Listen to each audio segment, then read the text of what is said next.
नमस्कार। बिटबंद alliance with नीलू रंजन में आपका स्वागत है।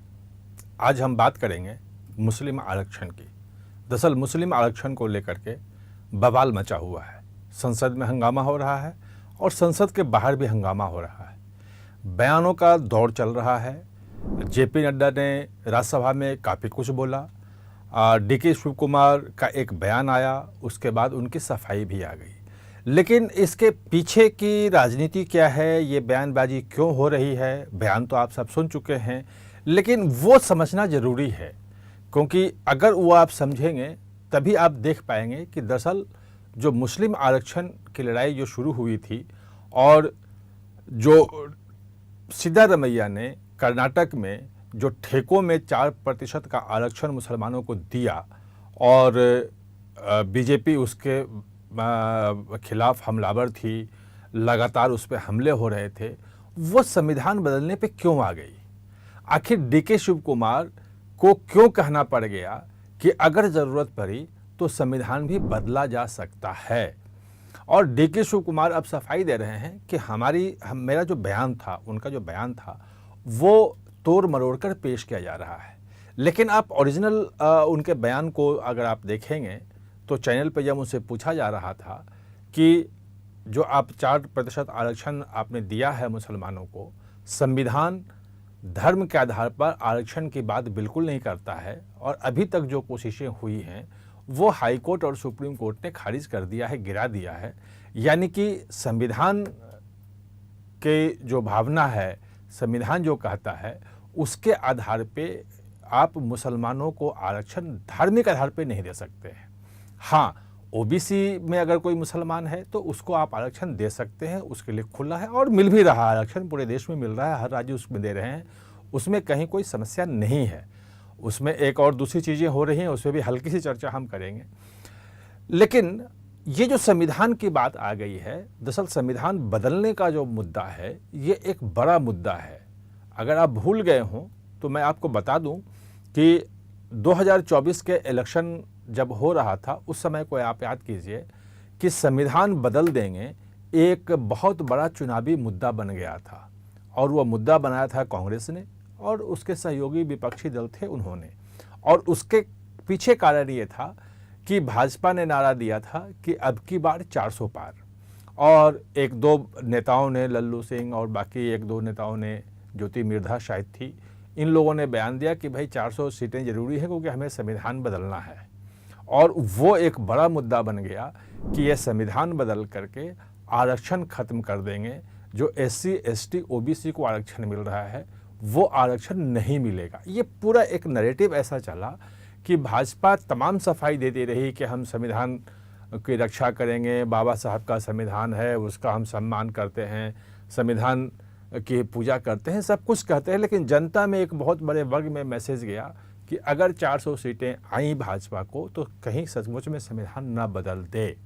और यही कारण है कि भाजपा, जो कहा जा रहा है कि एक बहुत बड़ा कारण, या कहें कि सबसे बड़ा कारण जो रहा कि भाजपा 240 सीटों पे सिमट गई, 400 पार तो बहुत दूर की बात है, स्पष्ट बहुमत नहीं आ पाया। उसके पीछे ये जो नैरेटिव था कि अगर इनको सरकार बहुमत, पूर्ण बहुमत आई, 400 पार गए तो संविधान बदल देंगे।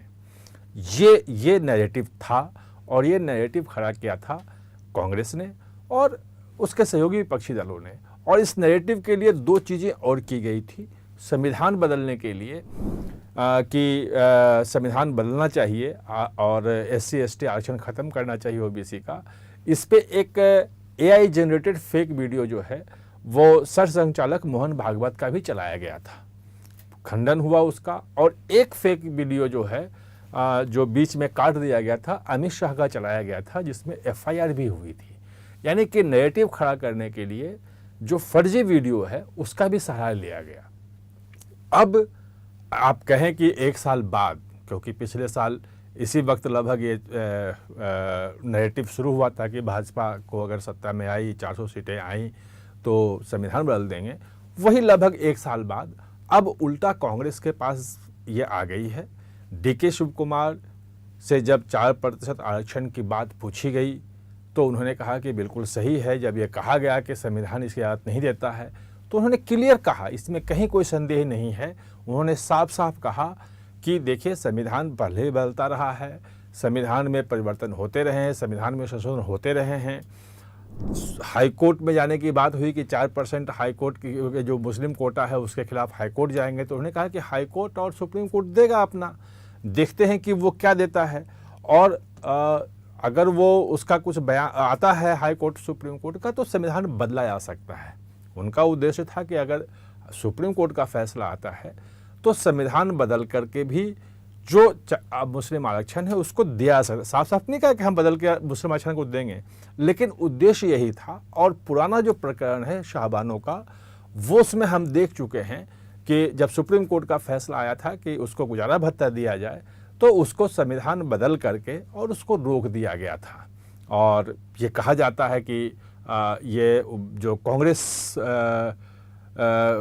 का जो नैरेटिव की लड़ाई है, जो हिंदुओं को लगा कि भाई मुसलमानों के तुष्टीकरण के लिए किसी भी स्तर पर जा सकती है कांग्रेस, उसके पीछे वो जो था संविधान बदलना, वो बहुत बड़ा मुद्दा था। अब जो एक बात यहाँ पे आ गई है कि जो संविधान बदल देने वाली जो बात आई है, ये कांग्रेस पे अब भारी पड़ रही है। और आप अगर आज जो कांग्रेस अध्यक्ष हैं मल्लिकार्जुन खड़गे, उनका अगर बयान आप देखें संसद में, जो उन्होंने कहा कि हम संविधान को बिल्कुल नहीं बदलेंगे, संविधान जैसा है वैसा ही रहेगा, भाजपा गलत आरोप लगा रही है। यानी कि जो 1 साल पहले संविधान बदलने को लेकर के भाजपा बैकफुट पे थी, वो अब संविधान बदलने को लेकर के कांग्रेस बैकफुट पे आ गई है। कांग्रेस जो पिछले जब संसद का सत्र था, तो आपने देखा था कि अमित शाह का जो वीडियो था जिसमें वो अंबेडकर की बात कर रहे थे, उसमें 11 सेकंड का वीडियो काटा गया और संविधान निर्माता अंबेडकर का अपमान किया है, इसको एक बड़ा मुद्दा बनाने की कोशिश हुई। अमित शाह ने पूरी सफाई दी, पूरा प्रेस कॉन्फ्रेंस किया, और उसके बाद भी कांग्रेस, राहुल गांधी, मल्लिकार्जुन खड़गे और तमाम विपक्षी दल राहुल गांधी पे अमित शाह पे इस बात को लेकर हमलावर रहे कि आपने बाबा साहब अंबेडकर का अपमान किया है। और वो जो जोड़ता था कहीं ना कहीं संविधान बदल देंगे वाला जो नैरेटिव था, उसको लेकर के कांग्रेस आगे जा रही थी कि देखिए ये संविधान बदलने की बात तो कर ही रहे थे, जो संविधान निर्माता हैं अंबेडकर, उनका भी ये अपमान कर रहे हैं, वो लेके जा रहे थे। और बेलगावी का जो कांग्रेस का अधिवेशन था 24 दिसंबर, जहाँ तक मुझे ध्यान है, उसका उन्होंने जय भीम जय संविधान से ही शुरू किया था, और जय गांधी उसमें भी था। तो ये जय भीम और बाकी जो सब उन्होंने किया, वो उसमें जो संविधान है, अंबेडकर है, उसको लेकर के बहुत एग्रेसिव है, उसको अपनाना चाह रहे हैं। दलित वोट बैंक चाह रहे हैं कि कांग्रेस के पास जो पुराना 80s वाला था वो कहीं ना कहीं से फिर से आ जाए। और एक मुस्लिम वोट बैंक के लिए जो 4% आरक्षण जो कर्नाटक में दिया गया है, वो तो एग्रेसिव हैं ही।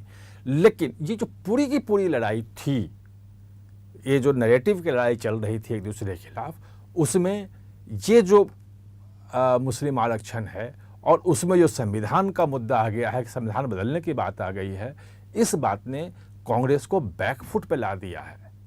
बीजेपी हमलावर है। देखना ये है कि बीजेपी कब तक हमलावर रहती है। अगर 4% आरक्षण जो कर्नाटक में मिला है उसके खिलाफ अगर हाई कोर्ट जाते हैं, वहाँ जो सुनवाई होगी, उसका जो फैसला आएगा, तो उस पर भी देखा जाएगा, उस वक्त भी यह मुद्दा गर्म रहेगा।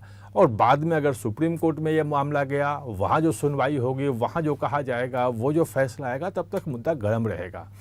यानी कि संविधान बदलने का जो मुद्दा है, जो 2024 के लोकसभा इलेक्शन के समय शुरू हुआ था, वो थमने वाला नहीं है, वो गरमाए रखेगा। और मुस्लिम आरक्षण का मुद्दा भी उसी के हिसाब से गरमाए रहेगा। और अलग अलग पार्टियां जो हैं उसमें अलग अलग भूमिका में नज़र आती रहेंगी। आप हमारे साथ चर्चा में जुड़े, इसके लिए बहुत बहुत धन्यवाद।